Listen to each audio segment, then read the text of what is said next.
Hello, dance-loving fanatics, and welcome back to Streets of Rage 3. And now it is fucking dance party with the fourth boss, Yamato. He is a practitioner of Shadow Clone Jutsu. He is a practice of magic. It's not magic, it's jutsu. Magic, which decoy. is essentially magic. Magic, invisible.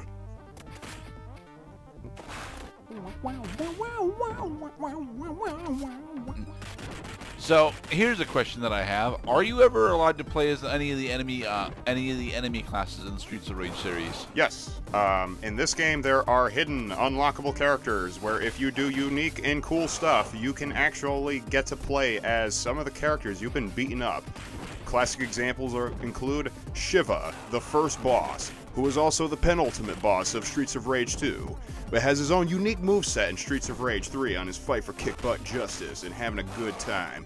And you can also play as our beloved, boxing-gloved kangaroo, Rue.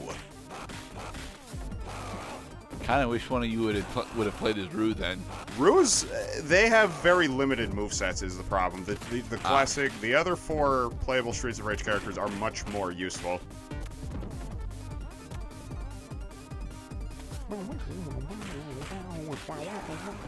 Alright, there's the first Yamato down.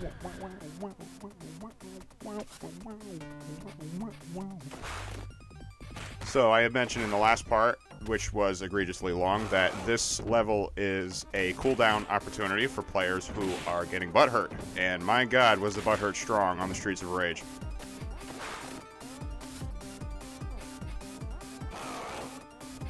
Nice use of open special there, Mr. Cloud. Oh, thank you. It takes good timing to intercept, get the iframes, and a good balance of damage as well. It looks like Yamato specifically is really weak to throws. He is very weak to throws because he is wearing heavy armor and he cannot recover.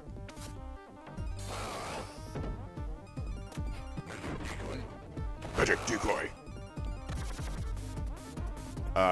Okay, that was your guys' special that you used. All right, I thought that meter was his special for him to be able to use Shadow Clone duplication again.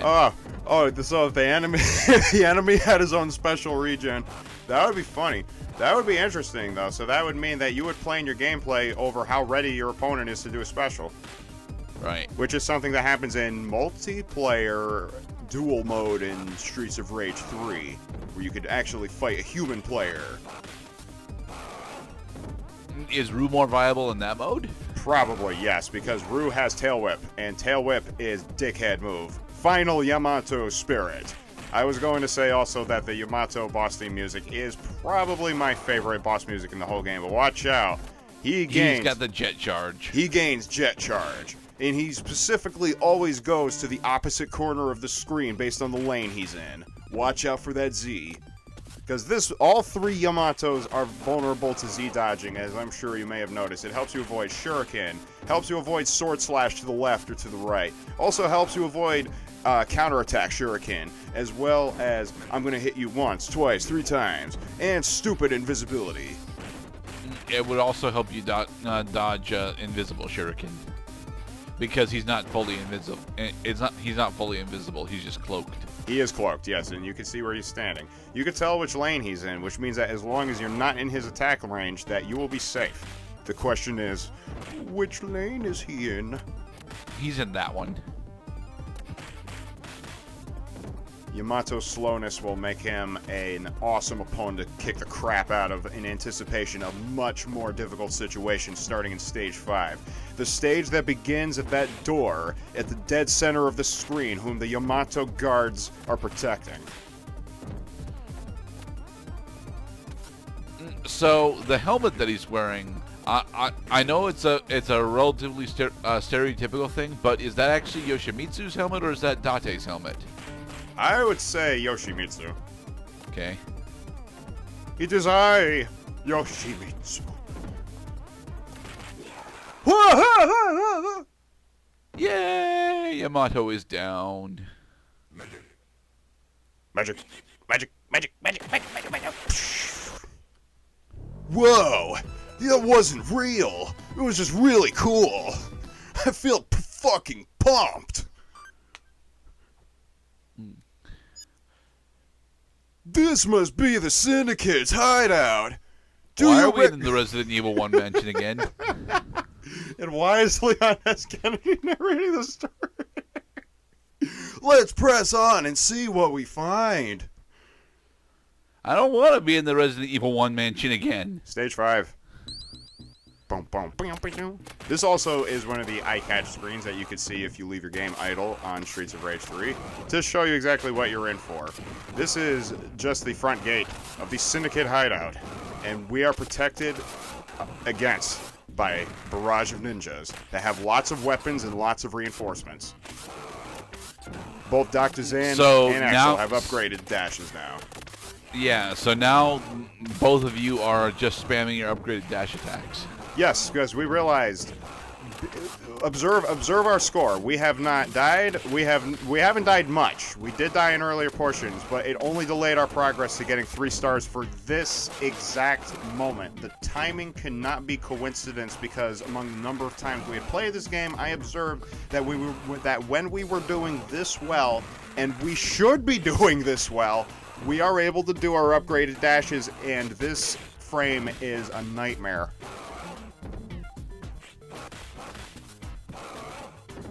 Because this is only the beginning. Open up the slidey closet door, damn it. Nah. Oh, you have to punch the closet door. So Punching it is not things. a slidey door. My fists of iron. Is that supposed to be geese? Those are supposed to be... My name is Fabio. I am so lovely. Are you sure it's not supposed to be geese? Look at my red hair. I'll kick you over there.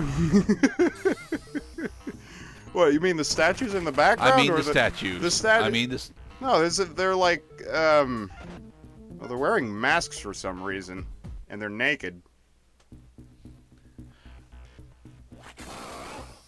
I don't know. Okay. You see, honestly, you see a lot of kinky shit in Streets of Rage. They never draw attention to it. They just kind of leave it there and don't really explain it. They don't really explain much in these games. Streets of Rage 3 probably has the most narrative lore among any of the games combined. An upgraded Fabio. This one has more health, which makes him an asshole. And he will probably be one of the last people you take out, because the lesser health bar foes will all be dead by the time you get to him.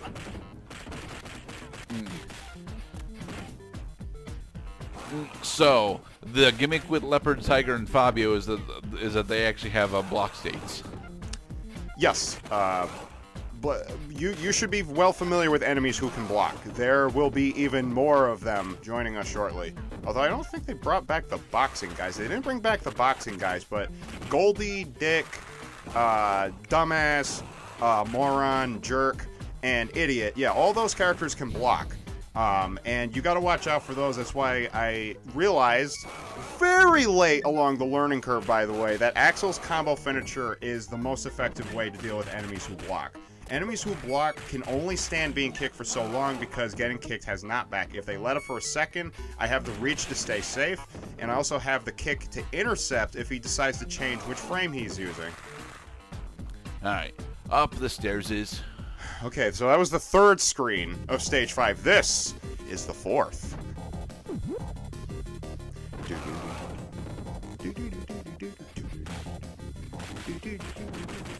Watch out for fat asses. They like picking up their buddies and throwing them because of their massive girth and absolute metric ton weight. They will throw people around like goddamn projectile weapons. They also have the rollout attack. Now, does the rollout attack cover the entire lane that they're in? It does cover the entire lane, so as long as you Z-dodge either up or down, you will escape the roll. You also have the option of using your invincibility special in order to let the roll pass through you, after which point they will move to the opposite end of the arena and become dizzy. Soup done! Na-na-na-na-na. He hit you with the uppercut, G. Yeah, yeah. The syndicate's back for all you suckers!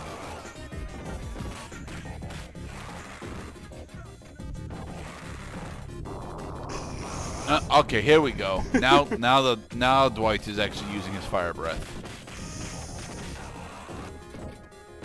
Well, I think he always had fire breath. But he finally actually started using it. I would think that all of these guys have little tweaks on them that said, we are going to make you this just so this way. We're going to make you just so the other way. So if you guys have been counting the number of gold stars we have left, Axel has died twice since the beginning of this stage. Zan just died for the second time. Right. So now neither of us have upgraded dash attack, and we have to get another 40,000 points without dying in order to get our upgraded dash specials back.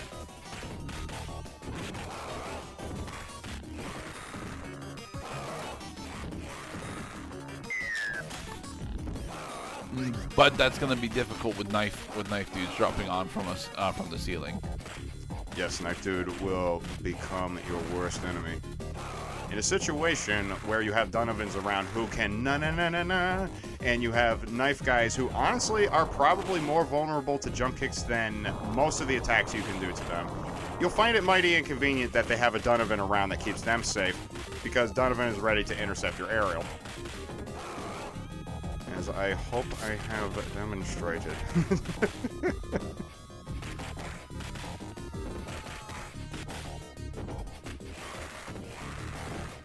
So Axel's is a three-punch combo into twin side kicks. Yes, this ending with the sidekicks. At this point, it looks like Mike and I are concentrated on staying as one unit.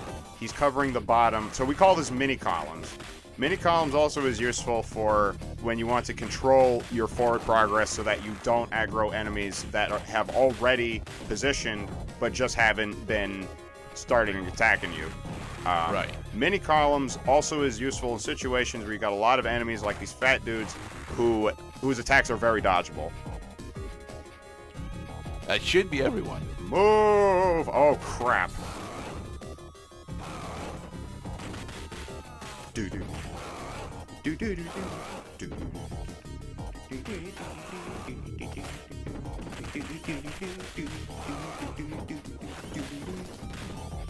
Oh, is that a barge on the river over there? Or is that a diner? That might be the Stage 5 boat from Streets of Rage 1. Which would in fact make it a barge. I'm pretty sure that's the Stage 5 boat. Yes, this whole corridor actually is a color swap. Very familiar territory in Streets of Rage 2, Stage 8 to be more precise, when you last had seen Mr. X. We are at what is ostensibly the Syndicate hideout. We're being attacked by mooks after entering a place that was guarded by magic. And now we are being repelled on our path towards what appears to be an elevator that is ready to go up. But it's currently loaded with bad dudes that we have to take out. Load is too heavy. Please reduce capacity. Load is too heavy. Please reduce capacity. We gotta get these guys off the elevator! This dude is too heavy! So do Blaze and Axel actually have handcuffs that they deploy on each of these goons? Oh, they would need a lot of handcuffs. They would in fact need a lot of handcuffs, which is why I'm asking. Well, see, when we put in the context that a police officer's job. Okay, so Axel is a police. He used to be a police officer, but he's not a police officer in the true sense because a police officer actually is the member of a precinct who guards jurisdiction with a gun, a ticket book, and a badge. Their job in the true sense is to collect evidence for the district attorney, especially securing witnesses, then they would need handcuffs in order to secure their testimony.